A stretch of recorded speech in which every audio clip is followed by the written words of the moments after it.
can make them do crazy things. I feel like the Joker right now, but I'm not. I'm gonna go get my annual.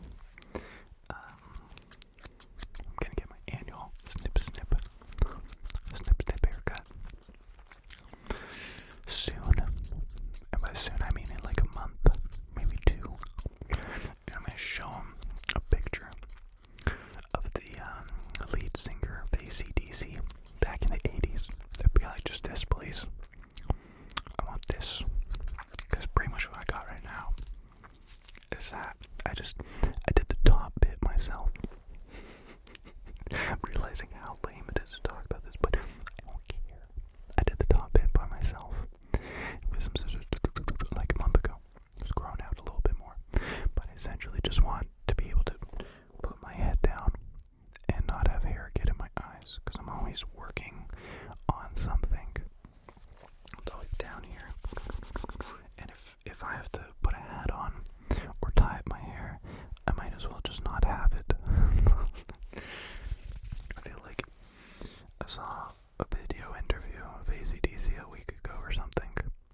I'm like, oh shoot, that's what I've been going for, and I didn't even realize it.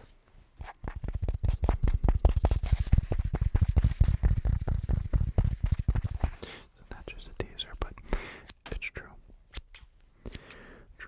My haircut. I'm gonna go like once a year, basically, just so that the hairstylist can fix everything that I've done wrong.